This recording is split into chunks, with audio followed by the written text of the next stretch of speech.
안녕하세요. 책방 순이입니다. 오늘은 한국 대표소설 선집 김유정 작가님의 딸아지 부분을 읽도록 하겠습니다. 먼저 작가님에 대한 부분을 읽겠습니다. 1908년 춘천에서 태어나 어려서 부모를 여의었다. 휘문고보를 거쳐 연희 전문에 입학했으나 중퇴했다. 구인회에 가입해 이상, 김문집 등과 어울리며 왕성하게 창작 활동을 했으나 1937년 폐결핵으로 요절했다. 1935년 조선일보 신춘문예에 손학비가, 조선중앙일보의 노다지가 당선되어 문단에 나왔고, 이후 금따는 콩밭, 만무방, 아내, 봄봄, 두꺼비, 동백꽃, 생의 반려, 슬픈 이야기, 땡볕, 딸아지 등의 단편을 통해 궁핍한 농촌의 현실과 사회 모순을 해학적인 기법으로 드러냈다. 딸아지 김유정. 쪽대문을 열어놓으니 사직원이 환히 내려다 보인다. 인제는 봄도 늦었나 보다. 저 건너 돌담 안에는 사쿠라꽃이 벌겋게 벌어졌다. 가지가지 나무에는 싱싱한 싹이 폈고 새침한 옷깃을 핥고드는 요놈이 꽃샘이겠지. 까치들은 새끼칠 집을 장만하느라고 가지를 입에 물고 날아들고. 이런 제기랄, 우리 집은 언제나 수리를 하는 겐가. 해마다 고친다 벼르기는 연심 벼르면서. 그렇다고 사직골 꼭대기에 올라붙은 깨끗한 초가집이라서 싫은 것도 아니다. 납작한 천막 끝에 비록 묵은 이영이 무더기 흘러내리건 말건, 대문짝 한 짝이 삐뚤어 박히건 말건, 장도 뒤에 판장이 아주 벌컥 나자빠져도 좋다.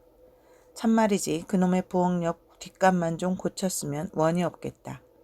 밑동의 벽이 확 나가서 어떤 게 부엌이고 뒷간인지 분간을 모르니. 게다 여름이 되면 부엌 바닥으로 구더기가 슬슬 기어들질 않나. 이걸 보면 고대 먹었던 밥풀이 고만 곤두서고 만다. 에이 추해. 망할 녀석의 영감쟁이. 그것 좀 고쳐달라고 그렇게 성화를 해도. 쪽대문이 도로 닫히며 소리를 요란히 낸다. 아침 설거지에 젖은 손을 치마로 닦으며 주인 마누라는 오만상이 찌푸려진다. 그러나 실상은 사글세를 못 받아서 악이 오른 것이다. 영감더러 받아달라면 마누라에게 밀고 마누라가 받자니 고분이 내질 않는다. 여지껏 미뤄왔지만 너들 오늘은 안 될라. 마음을 아주 다부지게 먹고 건넌방문을 획 열어 제친다. 여보, 어떻게 됐소? 아, 이거 참 미안합니다. 오늘도. 덥수룩한 칼라머리를 이렇게 긁으며 역시 우물쭈물이다. 오늘도라니. 그럼 어떡할 작정이요? 하고 눈을 한번 무섭게 떠보였다. 마는 이 위는 앞만을 넣어도 노할 주변도 못 된다. 나이가 새파랗게 젊은 녀석이 왜 이리 할 일이 없는지 밤낮 방구석에서 팔짱을 찌르고 멍하니 앉아서는 얼이 빠졌다. 그렇지 않으면 이불을 뒤쓰고는 줄창같이 낮잠이 아닌가? 햇빛을 못 봐서 얼굴이 누렇게 시들었다.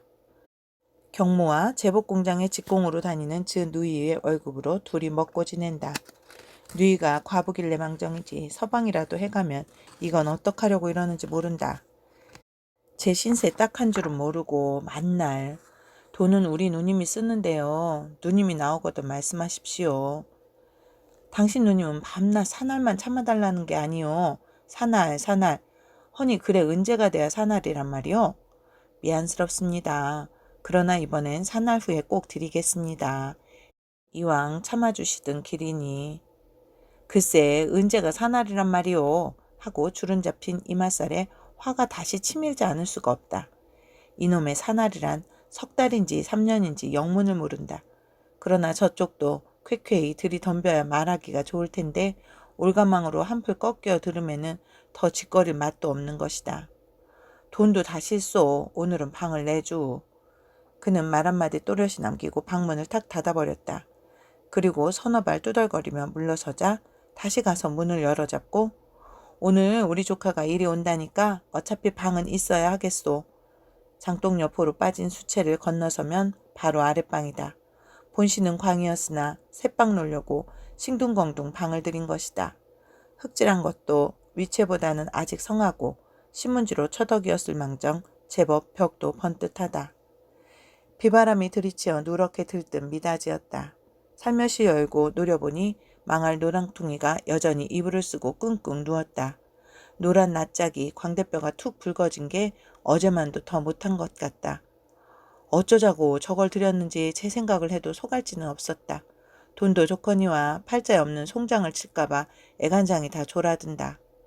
하기야 처음 올 때 저 병색을 모른 것도 아니고. 영감님 무슨 병아니슈? 하고 겁을 먹으니까 감기를 좀 들렸으니 이러우. 이런 굴치 같은 영감쟁이가 또 있으랴. 그리고 그날부터 뒷간에다 피똥을 내갈기며 이 앓는 소리로 쩔쩔매는 것이다. 보기에 추하기도 할 뿐더러 그 신음소리를 들을 적마다 사지가 으스러지는 것 같다. 그러나 더 얄미운 것은 이걸 데리고 온 그 딸이었다.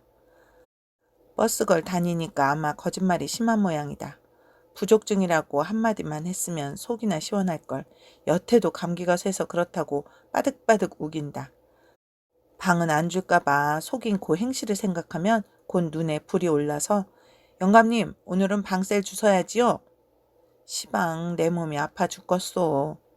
영감님은 괜한 소리를 한다는 듯이 썩 귀찮게 벽 쪽으로 돌아눕는다. 그리고 어그머니 끙끙 움츠러드는 소리를 친다. 아니 영 방세는 안 내실 테요? 하고 소리를 뻑 지르지 않을래야 않을 수가 없다. 내 시방 죽는 몸이요. 가만히 있수. 글쎄 죽는 건 죽는 거고 방세는 방세가 아니요. 영감님 죽기로서니 어째 내 방세를 못 받는단 말이요. 내가 죽는데 어째 또 방세를 낸단 말이요. 영감님은 고개를 돌려 눈을 부릅뜨고 만화님 붓지 않게 호령이었다. 죽을 때가 가까우니까 아기 바칠 대로 송두리 바친 모양이었다. 전 그렇거든 내 딸 오거든 받아가구려. 이건 누구에게 찌다운가? 온 별일도 다 많어. 하고 홀로 입속으로 중얼거리며 물러가는 것도 상책일는지 모른다. 괜스레 병든 것과 겪고 틀고 이러단 결국 이쪽이 한굽 죄인다. 그보다는 딸이 나오거든 톡톡히 따져서 내쫓는 것이 일이 쉬우리라. 그 옆으로 좀 사이를 두고 나란히 붙은 미닫이가 또 하나 있다. 열고자 문설주에 손을 대다가 잠깐 멈칫하였다. 텐마루 위에 무람 없이 올려놓인 이 구두는 분명히 아끼꼬의 구두일 게다. 문 열어볼 용기를 잃고 그는 부엌 쪽으로 돌아가며 쓴 입맛을 다시었다. 카페인가 뭔가 다니는 계집애들은 죄다 그렇게 망꼴들인지 모른다. 영애하고 아끼꼬는 아무리 잘 봐도 씨알이 사람 될 것 같지 않다. 아래 위턱도 몰라보는 애들이 남봉질에 향수만 찾고 그래도 영애란 계집애는 비록 심술은 내고 내댈 망정 뭘 물으면 대답이나 한다. 요 아끼꼬는 방세를 내려도 입을 꼭 다물고는 안착에도 대꾸 한마디 없다. 여러 번 듣기 싫게 조르면 그제서야 이쪽이 내 성을 재간해가지고 누가 입구도 안 내요. 좀 편히 계서요. 어련히 낼라고. 그런 극성 처음 보겠네. 이렇게 쥐어박는 소리를 하는 것이 아닌가?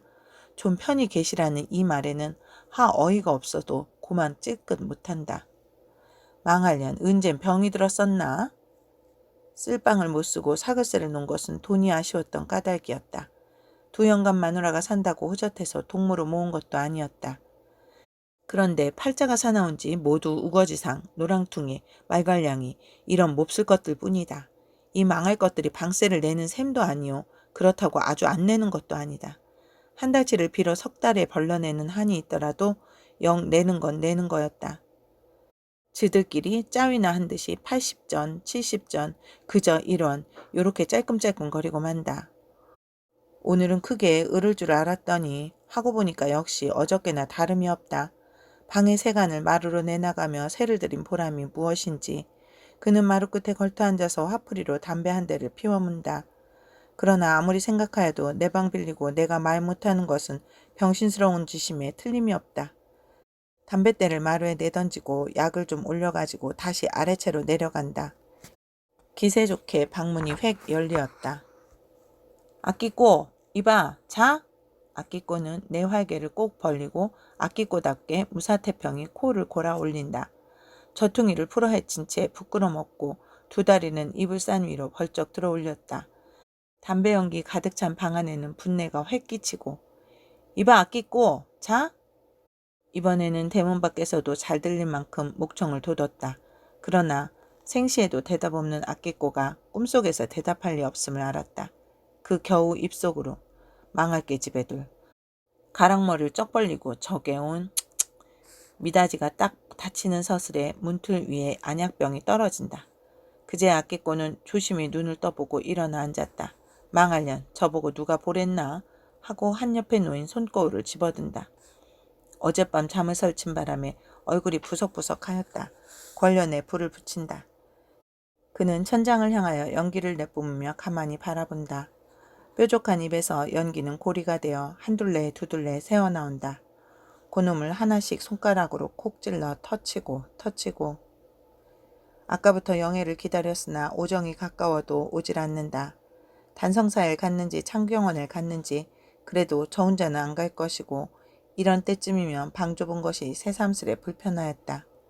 햇빛이 안 들고 늘 습한 것 말고 조금만 더 넓었으면 좋겠다.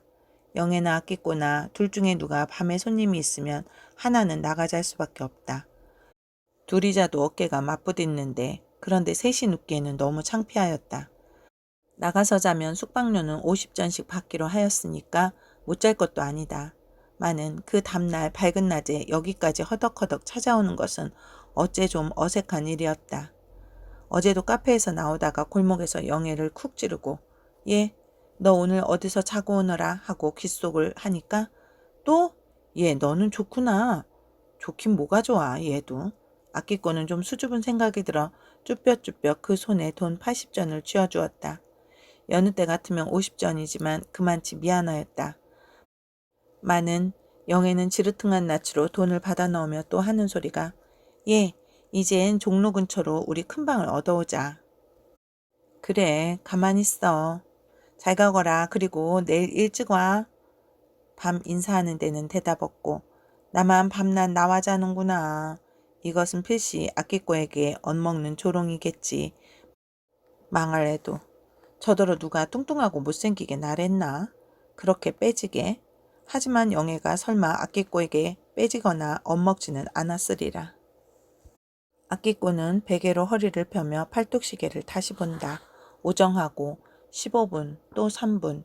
영애가 올 때가 되었는데 망할 것 누가 채갔나? 기지개를 한번 누리고 들어누우며 미닫이께로 고개를 가져간다. 문 아랫도리에 손가락 하나 드나들 만한 구멍이 뚫렸다. 주인 마누라가 그제야 좀 화가 식었는지 안방으로 휘젓고 들어가는 치맛꼬리가 보인다. 그리고 마루 뒤주위에는 언제나 꺾어다 놓았는지 정종병에 엉성이 뻗은 꽃까지. 붉게 핀 것은 복숭아꽃일 게고 노랗게 척척 늘어진 저건 개나리다. 건넌방 문은 여전히 꼭 닫혔고 뒷간에 가는 기색도 없었다.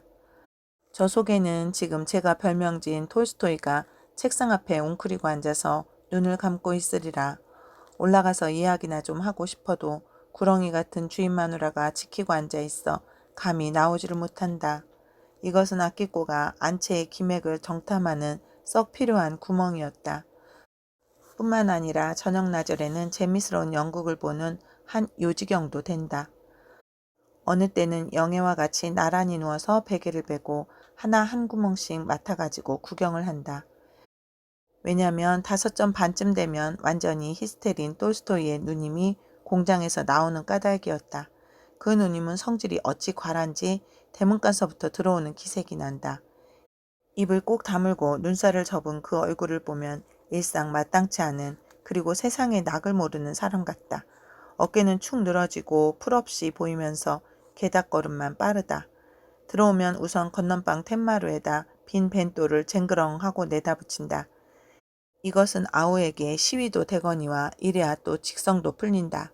그리고 그는 눈을 휘둥그렇게 뜨고 사면의 불평을 찾기 시작한다. 마는 아우는 마당도 쓸어놓고 부뚜막에 그릇도 치고 물독에 뚜껑도 잘 덮어놓았다. 신발장이라도 잘못 놓여야 트집을 잡을 걸 텐데 아주 말쑥하니까 물바가지를 땅으로 동댕이 친다. 이렇게 불평을 찾다가 불평이 없어도 또한 불평이다. 마당을 쓸면 잘 쓸던지 그릇에다 흙칠을 온통 해놨으니 이게 뭐야? 끝이 꼬부라진 그 책망, 아우는 빈속에서 끽소리 없다. 밥을 얻어먹으면 밥값을 해야지 늘 부처님같이 방구석에 꽉 앉았기만 하면 고만이냐? 이것이 하루 몇 번씩 귀 아프게 듣는 인사이었다. 눈을 흡뜨고 서서 문 닫힌 건넌방을 향하여 퍼붓는 포악이었다. 그런 때이면 야윈 모개가 굵은 핏대가 불끈 솟고 구부정한 허리로 개거품까지 흐른다. 그러나 이건 보통 때의 말이다. 어쩌다 공장에서 뒤를 늦게 본다고 감독에게 쥐어박히거나 혹은 재봉침에 엄지손톱을 박아서 반쯤 죽어오는 적도 있다. 그러면 가뜩이 급한 그 행동이 더욱 부리야부리야한다. 손에 잡히는 대로 그릇을 내던져 깨치며 왜 내가 이 고생을 해가며 널 먹이니? 응? 이놈아. 헐없이 미친 사람이 된다. 아우는 그래도 귀가 먹은 듯이 잠자코 앉았다. 누님은 혼자 서서 제 몸을 들볶다가 나중에는 울음이 탁 터진다. 공장살이에 받는 서름을 모두 아우의 탓으로 돌린다.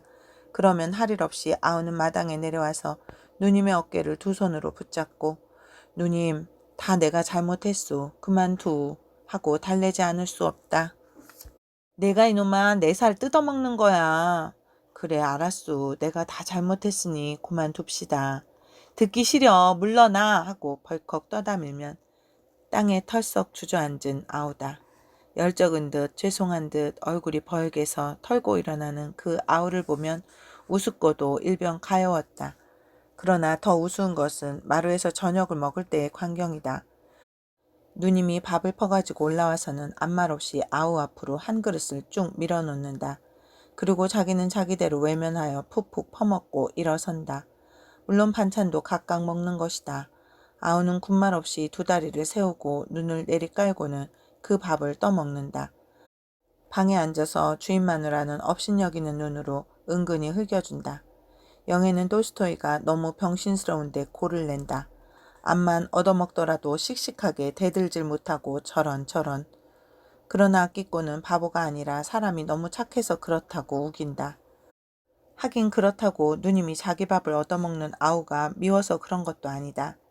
나뭇잎이 등금등금 날리던 작년 가을이었다. 매일같이 하 들볶으니까 온다간다 말없이 하루는 아우가 없어졌다.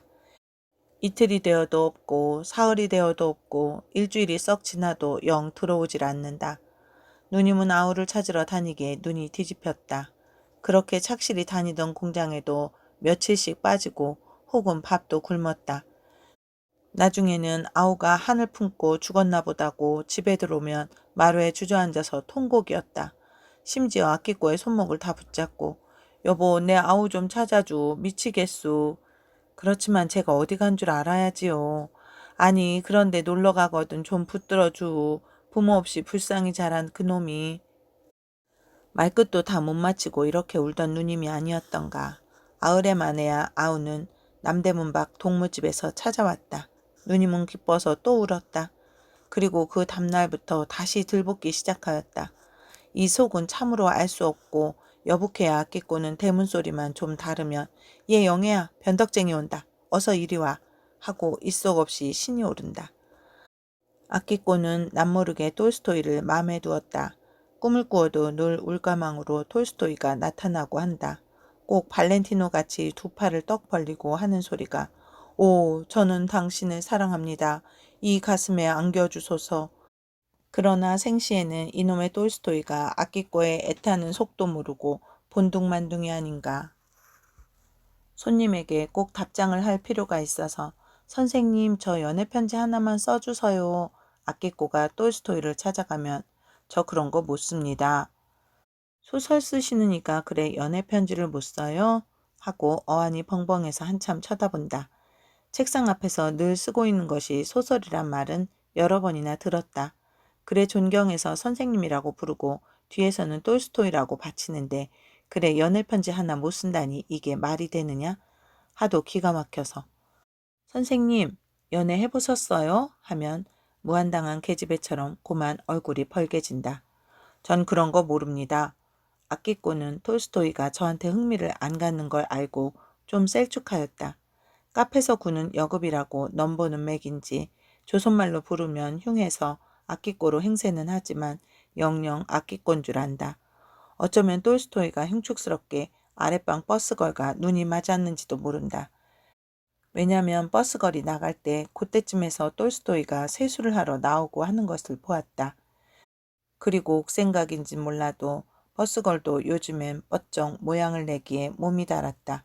며칠 전에는 버스걸이 거울과 가위를 손에 들고서 아끼꼬의 방을 찾아왔다. 언니, 나 이 머리 좀 잘라줘. 그건 왜 자르려고 그래? 그냥 두지. 날마다 머리 빗기가 귀찮아서 그래. 하고 좀 거북한 표정을 하더니 난 언니 머리가 좋아. 몽톡한 게 웃음으로 겨우 버무린다. 하조름으로 아끼꼬도 그 좋은 머리를 아니 자를 수 없다. 가위에 힘을 주어 그 중턱을 뚝 끊었다. 버스걸은 손으로 만져보더니 제 겹에 기쁜 모양이다. 확 돌아앉아서 납죽한 주둥이로 헤헤 웃으며 언니 머리같이 더 좀 들여 잘라줘요. 더 자르면 못 써. 이만하면 좋지 않어? 대고 졸랐으나 아끼꼬는 머리를 버려놓을까봐 더 응칠 않았다. 여기에 성이 바르르 나서 버스걸은 제 방으로 가서는 제 손으로 더 몽총이 잘라버렸다. 그 뜯어놓은 머리에다 분을 하얗게 바르고는 아주 좋다고 나다니는 계집애다. 양말 뒤축에 빵꾸가 좀 나도 즈 방 들어갈 때 뒤로 기어든다. 아침에 나갈 때 보면 버스걸은 커다란 책보를 옆에 끼고 아주 버젓하다. 처음에 아끼꼬가 고등과에 다니는 학생인가 한 것도 무리는 아니었다. 왜냐면 그 책보가 고등과에 다니는 책보같이 그렇게 탐스럽고 허울이 좋았다. 그러나 차차 알고 보니까 보지도 않은 헌 잡지를 그렇게 포개고 그 사이에 벤또를 꼭 물려서 싼 책보이었다. 벤또 하나만 싸면 공장의 계집애나 버스걸로 알까 봐서 그 무거운 잡지책들을 힘든 줄도 모르고 들고 왔다 갔다 하는 것이 아니냐. 그래놓고는 저녁에 돌아올 때면 웬 도적놈 같은 무서운 중학생 놈이 쫓아온다고 하고 늘 성하다. 그놈 대리를 꺾어놔야지. 이렇게 딸의 비위를 맞추어 병든 아버지는 이불 속에서 큰 소리다. 그리고 아침마다 딸 마음에 떡 들도록 그 책보를 싸는 것도 역시 그의 일이었다. 정성스레 귀를 내어 문 밖으로 두 손을 내받치며 예, 일찍언이 들어오너라 감기 들라. 이런 걸 보면 영애는 또 마음에 맞듣지 않았다. 딸에게 구리칙칙이 구는 아버지는 보기가 개만도 못하다 했다. 그래 아끼꼬와 쓸데적게 주고받고 다툰 일까지 있다. 그럼 딸의 거 얻어먹고 그렇지도 않아? 그러니 더 든적스럽지 뭐냐? 든적스럽긴 얻어먹는 게 든적스러? 몸에 병은 있고 그럼 어떡하니? 얘도 너무 빠장빠장 우기는구나. 아끼꼬는 셀쭉 토라지다. 고개를 다시 돌려 웅크려 뜯는 소리로 너 아버지가 팔아먹었다지? 그래 내 마음이 좋냐? 애도 절더러 누가 그런 소리 하라나? 하고 영애는 더 덤비지 못하고 그제서는 눈으로 치마를 걷어올린다. 이렇게까지 영애는 그 병쟁이가 몹시도 싫었다. 누렇게 말라붙은 그 얼굴을 보고 김맛가라는 별명을 지을 만치 그렇게 밉살스럽다. 왜냐면 어느 날 김맛가가 영애의 영업을 방해하였다. 그날은 어쩐 일인지 김맛가가 초저녁부터 딸과 싸운 모양이었다. 새로 2점쯤에서 영애가 들어오니까 둘이 소곤소곤하고 싸우는 맥이다. 가뜩이나 엄살을 부리는 데다 더 흉축을 떨며 아이쿠 아이쿠 하나님 맙시사. 그렇지 않으면 하나님 날 잡아가지 왜 이리 남겨두슈. 아래 위칸을 흙벽으로 막았으면 좋았을걸. 얇은 빈지를 들이고 종이로 발랐다. 위칸에서 부시럭 소리만 나도 아래 칸까지 그대로 흘러든다. 그 벽에다 머리를 쾅쾅 부딪히며 아이고 이놈의 팔자도. 제 깐에는 딸 앞에서 죽는다고 결기를 날리는 꼴이다. 그러면 딸은 표독스러운 음성으로 누가 아버지 보고 돌아가시랬어요? 괜히 남의 비위를 긁어놓고 그러시네. 늙은이 보고 담배 끊으라는 게 죽으라는 게지 뭐냐. 그게 죽으라는 거예요? 남 들으면 정말로 알겠네. 딸이 좀 더 볼멘 소리를 쏘아 박으니 또다시 아이고 이놈의 팔자도. 벽에 머리를 부딪히며 어린애같이 깨깨 울고 앉았다. 질긴 귀로도 못 들을 징그러운 그 울음소리. 가물에 빗방울같이 모처럼 끌고 왔던 영애의 손님이 이마를 접는다. 그리고 아주 마롭고 취한 자리로 비틀비틀 쪽마루로 내걷는다. 되는 대로 구두짝이 끌린다. 왜 가서요? 요담 또 오지. 여보서요. 이 밤중에 어딜 간다고 그러서요. 하고 대문간서 그 양복을 잡아챈다.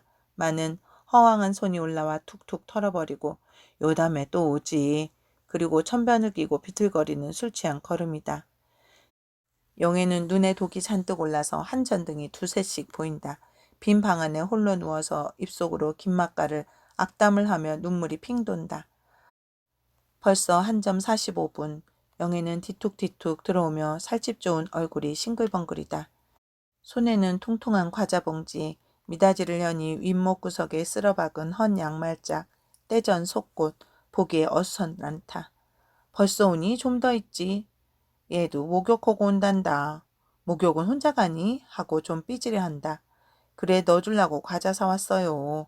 그럼 그렇지 우리 영애가. 요강에서 손을 뽑으며 기니 달려든다. 아끼꼬는 오줌을 눌 적마다 요강에 받아서는 이 손을 담그고 한참 있고 저 손을 담그고. 그러나 석 달이나 넘어 그랬건만 손결이 별로 고와진 것 같지 않다. 그 손을 수건에 닦고 나서 모두 나뭇가시만 사왔구나. 우선 하나를 덥석 물어뗀다. 그 손으로 그냥 먹니? 예, 난 싫단다. 매 더러워? 저도 오줌을 누면서 그래. 그래도 먹는 것하고 같으냐? 하지만 영애는 아끼꼬보다 마음이 훨씬 누웠다. 더 타내지 않고 그런 양으로 앉아서 같이 집어먹는다.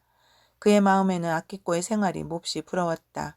여러 손님의 사랑에 고이며 이쁜 얼굴을 자랑하는 아끼꼬.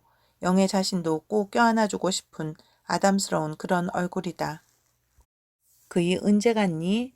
새벽녘에 내뺐단다. 아주 숯배기야. 넌 참 좋겠다. 나도 연애 좀 해봤으면. 허려무나 누가 하지 말라니? 아니 너 같은 연애는 싫어. 정신으로만 하는 연애 말이지. 하고 어딘가 좀 뒤둥그러진 소리. 오 보고만 속 태우는 연애 말이지? 하긴 했으나 아끼꼬는 어쩐지 영애에게 너무 심하게 한 듯 싶었다. 가뜩이나 제 몸 못난 걸 은근히 슬퍼하는 애를. 예, 별소리 말아요. 연애도 몇 번 해보면 다 시들해지는 걸 모르니? 난 일상 맘 편히 혼자 지내는 내가 부럽더라. 하고 슬그머니 한번 문질러주면 왜가 부러워. 애도 괜히 저러지. 영애는 이렇게 부인은 하면서도 벙긋하고 짜장 우월감을 느껴보려 한다. 영애는 한때에는 주체궂은 살을 말리고자 아편도 먹어봤다. 남의 말대로 듬뿍 먹었다가 꼬박이 이틀 동안을 일어나도 못하고 고생하던 생각을 하면 시방도 등어리가 선뜻하다. 그러나 영애에게도 어쩌다 엽서가 오는 것은 참 신통한 일이라 안 할 수 없다. 또 뭐 뒤져갔니? 하고 영애는 의심이 나서 제 경대서랍을 뒤져본다. 과연 며칠 전 어떤 전문학교 학생에게 받은 끔적이 귀한 연애편지가 또 없어졌다. 사내들은 어째서 남의 계집의 세간을 뒤져가기 좋아하는지 그 심사는 참으로 알 수 없고. 또 집어갔구나. 이럼 난 모른단다. 영애는 고만 울상이 된다. 뭐? 편지 말이야. 무슨 편지를? 왜 요전에 받은 그 연애편지 말이야. 저런 그 망할 자식이 그건 뭐하러 집어가? 난 통이 보덜 못했는데. 수집은 척하더니 아니 숭악한 자식이로군. 아끼꼬는 가는 눈썹을 더욱이 잰다. 그리고 무색한 듯이 영애의 눈치만 한참 바라보더니 내 똘스토이 보고 하나 써달라마. 그럼 이담 연애편지 쓸 때 그거 보고 쓰면 고만하냐? 하고 곱게 달랜다.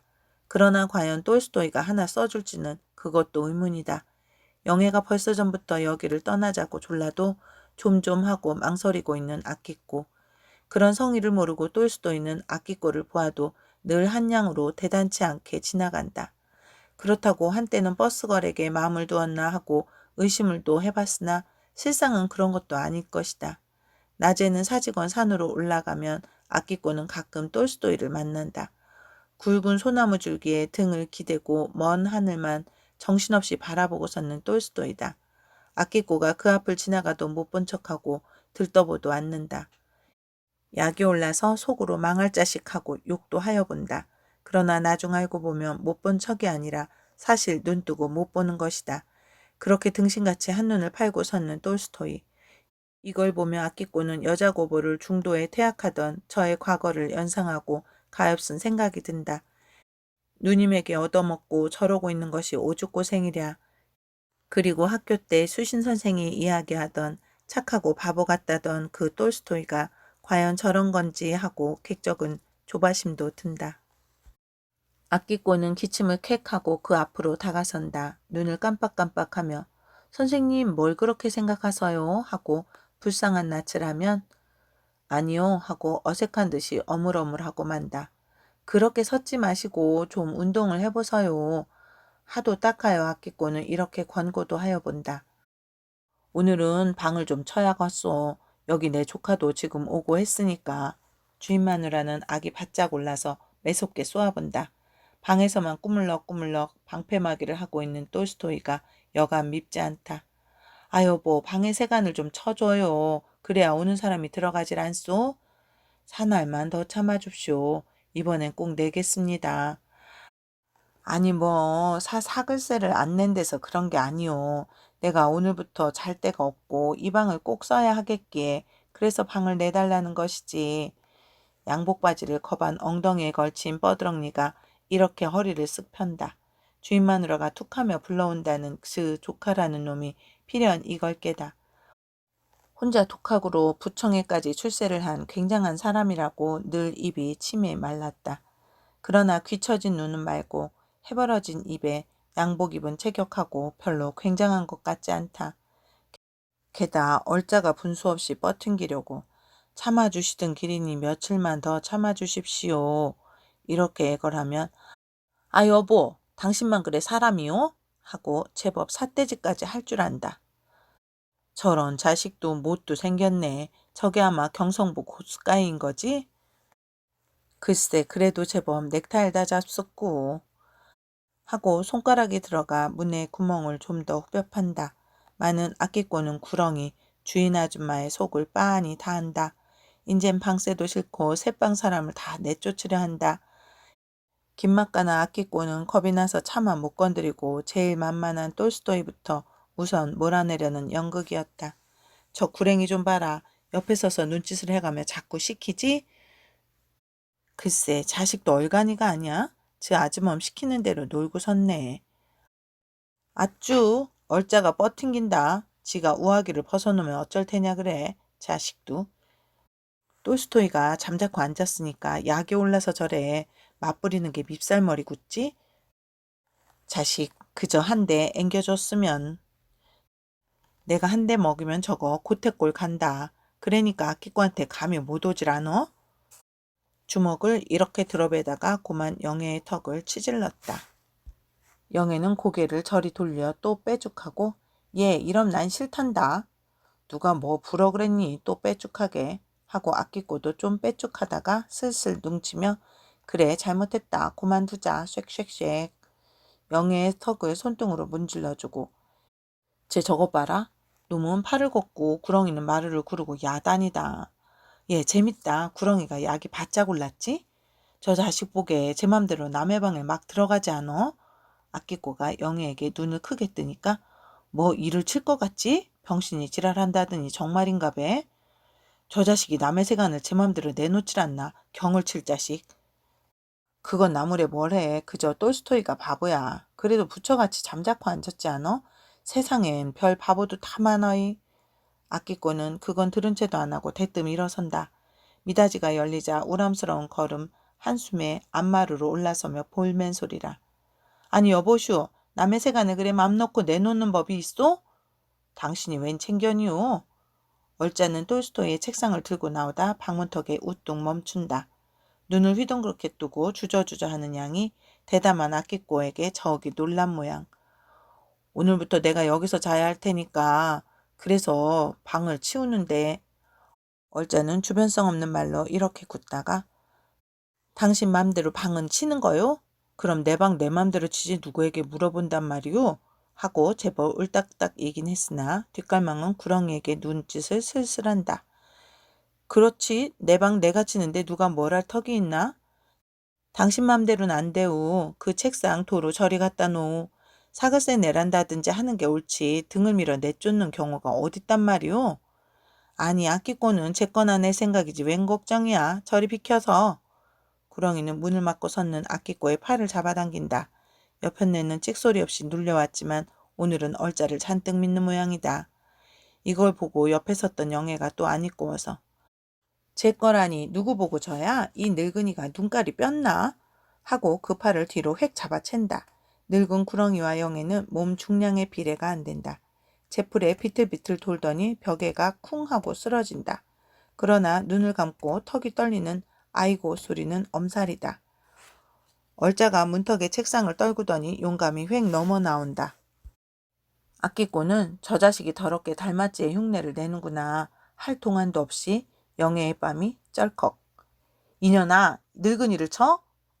아 이 자식 보래 누기 뺨을 때려? 아끼꼬는 악을 지르자 그 석대를 뒤로 잡아서 낚아챈다. 마루 위에 놓였던 다듬이돌에 걸려 얼짜는 엉덩방아가 쿵 하고 자분참 날아드는 숯바구니는 도골은 영애의 분풀이다. 그러자 또 아랫방 문이 획 열리고 지팡이가 김맛가를 끌고 나온다.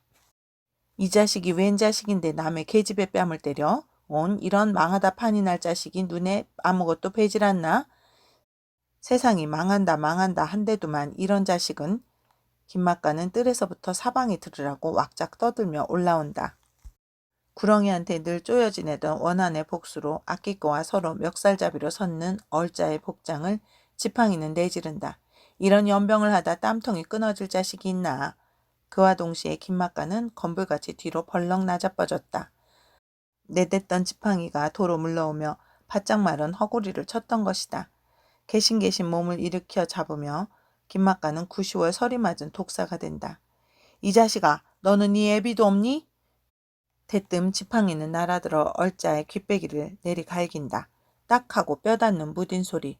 얼짜는 고개를 푹 꺾고 귀에 두 손을 들이대자 죽은 듯이 꼼짝 못한다. 아끼꼬도 얼짜에게 뺨 한 대를 얻어맞고 울고 있었다. 이 좋은 기회를 타서 얼짜의 등 뒤로 빨간 얼굴이 달려든다.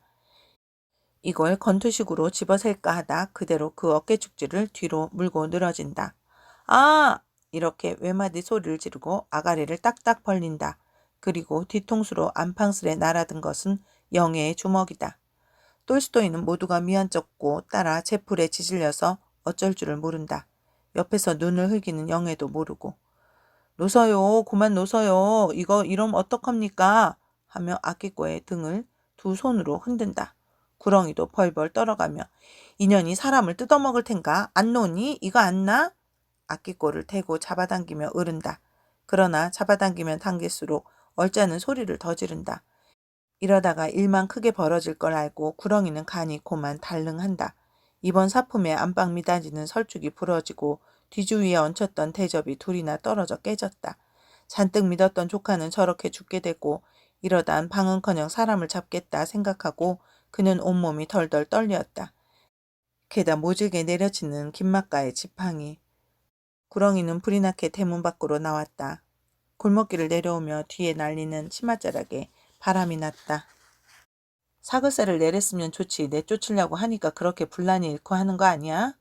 아닙니다. 누가 내쫓으려고 그래요. 세를 내라고 그러니까 그렇게 아끼꼬란 년이 올라와서 온통 사람을 뜯어먹고 그러는군요. 말 마라. 내쫓으려고 한 걸 아는데 그래. 요전에도 또 한 번 그런 일이 있었지? 순사는 노파의 뒤를 따라오며 나른한 하품을 주먹으로 끈다. 툭하면 와서 진대를 붙는 노파의 행세가 여간 귀찮지 않다. 조그맣게 말라붙은 노파의 센 머리 쪽을 바라보며 올해 몇 살이야? 그년 19이죠. 그런데 그렇게. 아니 노파 말이야. 네? 제 나요? 왜 57이라고 저번에 여쭸지요. 그런데 이 고생을 하는군요. 하고 궁상스럽게 우는 소리다. 노파는 김맛가보다도 똘스토이보다도 누구보다도 아끼꼬가 가장 미웠다. 방세를 받을래도 중불나게 가로맡아서 지랄하기가 일쑤요. 또 밤낮 듣기 싫게 창가지리요. 게다 세수물을 버려도 일부러 심청궂게 안마루 끝으로 획 끼얹는 아끼꼬. 인연을 이번에는 경을 흠씬 치도록 해야 할 텐데 속이 간질돼서 그는 총총걸음을 치다가 돌부리에 채어 고만 나가둥그러진다. 그 바람에 쓰레기통 한 개에 내뻗은 못에 가서 치맛자락이 찍하고 찢어진다. 망할 자식 같으니 쓰레기통에 못도 못 박았나? 하고 흙을 털고 일어나며 역정이 난다. 그 꼴을 보고 순사는 손으로 웃음을 가린다. 그 봐, 이젠 다시 오지 마라. 이번엔 할 수 없지만 또 다시 오면 그땐 노파를 잡아갈 테야. 네, 다시 갈 리 있겠습니까? 그저 이번에 그 아끼꼬란 년만 흠씬 버릇을 가르쳐 주십시오. 늙은이 보고 욕을 안 나요. 사람을 치질 않나요. 그리고 안직 핏대도 다 안 마른 년이 서방이 몇인지 수가 없어요. 순사는 코대답을 해가며 귓등으로 듣는다. 너무 많이 들어서 인제는 흥미를 놓친 까닭이었다. 갈팡질팡 문지방을 넘다 또 고꾸라지려는 노파를 뒤로 부축하며 눈살을 찌푸린다. 알고 보니 짐작대로 노파 허풍에 또 속은 모양이었다. 살인이 났다고 지 떠들더니 임장하여 보니까 조용한 집안에 웬 양복쟁이 하나만 마루 끝에서 천연스레 담배를 피울 뿐이다. 그리고는 장독 사이에서 왔다 갔다 하며 뭘 주워 먹는 생쥐가 있을 뿐 신발짝 하나 난잡히 놓이지 않았다. 어처구니가 없어서. 어서 죽었어? 아이고 부네, 이것들이 또 저를 고랑땡을 먹이는군요. 입대까지 저 마롱에서 치고 차고 깨물고 했답니다. 노파는 이렇게 주먹으로 복장을 치며 원통한 사정을 하소연한다. 왜냐하면 이것들이 이 기맥을 벌써 눈치채고 제각기 헤어져 아주 얌전히 박혀있다. 아끼꼬는 문을 닫고 제 방에서 콧노래를 부르고 지팡이를 들고 날뛰던 김막가는 언제 그랬더냐는 듯이 제 방에서 끙끙 여전한 신음소리. 이렇게 되면 이번에도 또 자기만 나무라키게 될 걸 알고 아이고 부네 아이고 부네 주먹으로 복장을 연팡 두들기다가 조카를 보고 예, 넌 어떻게 돼서 이렇게 혼자 앉았니? 뭘 어떻게 돼요 되긴 하고 눈을 지릅뜨는 그 대답은 썩 퉁명스럽고 겁세다. 이런 화중으로 끌고 온 아주머니 몹시도 믿고 원망스러운 눈치가 아닌가? 이걸 보면 경은 무단히도 치고 난 놈이다. 아이고 부네 너 꺼정 이러니. 뭘 부네 이망할 거사. 순사는 소리를 빽 지르고 돌아서려 한다. 나리 저걸 보소요. 문 부서진 것하고 대적 깨진 걸 보서도 알지 않아요? 어떤 조카가 죽었어 그래? 이것이 그렇게 죽도록 경을 치고도 바보가 돼서 이래요. 바보면 죽어도 사나? 하고 순사는 고개를 디밀어 마룻개를 살펴보니 따는 그릇은 깨지고 문은 부서졌다. 능글맞은 노파가 일부러 그런 줄은 아나 그렇다고 책임상 그냥 가기도 어렵다. 퍽도 극성스러운 늙은이라고 생각하고 누가 그랬어 그래? 저 아끼꼬가 혼자 그랬어요. 아끼꼬 고방까지 같이 가. 네 그러서요. 하도 여러 번 겪는 일이라 이제는 아주 익숙하다. 저고리를 갈아입으며 웃는 얼굴로 내려온다. 그러나 순사를 따라 대문을 나설 적에는 고개를 모로 돌려 구렁이에게 몹시 눈총을 준다. 순사는 아끼꼬를 데리고 느른한 걸음으로 골목을 곱든다. 쪽다리를 건너니 화창한 사직원 마당. 봄이라고 땅에 잔디는 파릇파릇 돋았다. 저 위에선 투덕거리는 빨랫소리.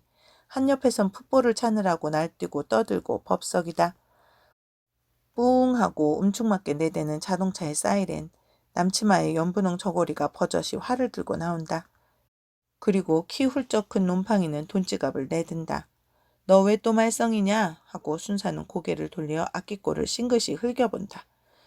그는 노파가 왜 그렇게 아끼꼬를 못 먹어 기를 쓰는지 영문을 모른다. 노파의 눈에도 아끼꼬가 좀 귀여울 텐데 그렇게 미울 때는 아마 아끼꼬가 뭘 좀 먹이질 않아 틀렸는지도 모른다. 그렇지 않으면 다른 사람 다 제쳐놓고 아끼꼬만 씹을 리가 없다 생각하다가 뭘 말썽이요 내가? 내가 뭐 쥔 마누라를 깨물고 사람을 죽이고 그런다며? 그리고 요전에도 카페에서 내가 손님을 쳤다는 소문도 들리지 않니? 하고 눈살을 찝고 웃어버린다. 얼굴 똑똑한 것이 아주 할 수 없는 계집애라고 돌릴 수밖에 없다. 난 그런지 몰루. 아끼꼬는 땅에 침을 탁 뱉고 아주 천연스레 대답한다. 그리고 사직원의 문간쯤 와서는 이 다음에 또 만납시다. 제멋대로 작별을 남기고 저는 저대로 산 쪽으로 올라온다. 활터길로 올라오다 아끼꼬는 궁금하여 뒤를 한번 돌아본다. 너무 기가 막혀서 벙벙이 바라보고 있다가 다시 주먹으로 나른한 하품을 끄는 순사. 한편에선 날뛰고 자빠지고 쾌활히 공을 찬다. 아끼꼬는 다시 올라가며 저도 남자가 됐더라면 풋볼을 차볼 걸 하고 후회가 막급이다. 그리고 산을 한 바퀴 돌아 내려가서는 이번엔 장독대 위에 요강을 버리리라 결심을 한다. 구렁이는 장독대 위에 오줌을 버리면 그것처럼 질색이 없다. 망할년 이번에 봐라 내 장독 위에 오줌까지 깔길 테니. 이렇게 아끼꼬는 몇 번 결심을 한다. 1937년 2월 조광에 실린 글입니다.